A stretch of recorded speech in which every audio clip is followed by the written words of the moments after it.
राजकुमारी तारा को जब राजा मदनपाल ने पहली बार देखा तो वो ये भूल गया कि उसके सामने कोई और नहीं बल्कि उसकी अपनी सगी बेटी है। राजा ने आज तक इतनी सुंदर कन्या नहीं देखी थी। मदनपाल को ये विश्वास ही नहीं हो रहा था कि सामने खड़ी ये खूबसूरत कन्या उसकी वही बेटी है जिससे वह जन्म से ही नफरत करता आया है। इतनी नफरत कि आज तक उसने उसकी शक्ल तक देखना गवारा नहीं था। पर आज जब पहली बार उसने अपनी बेटी को देखा तो अपनी सुध बुद्ध खो बैठा और बस एकटक उसे ही देखे जा रहा था। राजा मदनपाल की आंखों में पिता का प्रेम नहीं बल्कि वो दुष्ट दरिंदा था जो अपनी सारी मान मर्यादा भूलकर गंदी निगाहों से राजकुमारी को घूरे जा रहा था। राजकुमारी को देख राजा मदनपाल के मुख से एक शब्द भी नहीं निकला और वो बिना कुछ बोले चुपचाप वहां से वापस अपने शयन कक्ष में लौट आया। दुष्ट राजा वासना के वशीभूत हो अब बस राजकुमारी तारावती के बारे में ही सोचे जा रहा था। उसका दिमाग एकदम से सुन्न पड़ गया था। रह रहकर उसकी आंखों के सामने राजकुमारी तारावती का वही मुस्कुराता चेहरा आ रहा था। राजा को ऐसे ही बैठे बैठे पता नहीं कब दिन से रात और कब रात से दिन हो गया। उसके दिमाग से राजकुमारी तारावती की छवि हट ही नहीं रही थी। उसके मस्तिष्क में हजारों सवाल जवाब, हजारों तर्क वितर्क एक साथ चल रहे थे। इधर बेचारी राजकुमारी तारावती भी असमंजस में थी।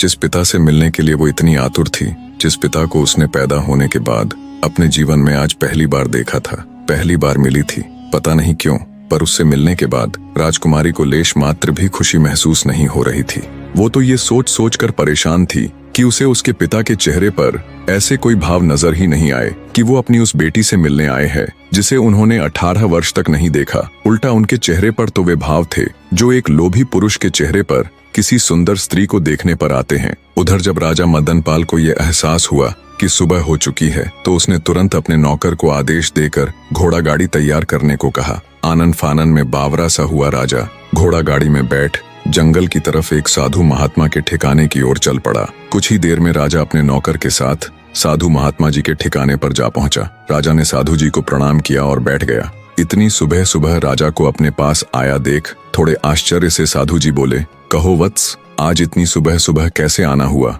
सब कुशल मंगल तो है? तब राजा मदनपाल महात्मा से बोला, हे साधु महाराज, कल रात से मैं एक छोटी सी उलझन में हूँ। राजा की बात सुन महात्मा जी बोले, बताओ वत्स, ऐसी क्या उलझन है जो तुम्हें इतनी सुबह सुबह मेरे पास खींच लाई? राजा मदनपाल बोला, प्रभु, यदि किसी ने आम का पेड़ लगाया हो, उसकी दिन रात सेवा की हो और कई वर्षों बाद जब वो पेड़ फल देने लगे तो जिसने वो पेड़ लगाया है क्या वह उसके फल को किसी और को देने की बजाय स्वयं नहीं खा सकता? अगर वह स्वयं पेड़ के लगे फलों को खा ले तो क्या ये कोई अपराध होगा? राजा की बात सुन महात्मा जी बोले, नहीं राजन, अगर बात पेड़ के फल खाने की ही है तो इसमें भला क्या पाप हो सकता है? अपनी मनमानी कहानी बना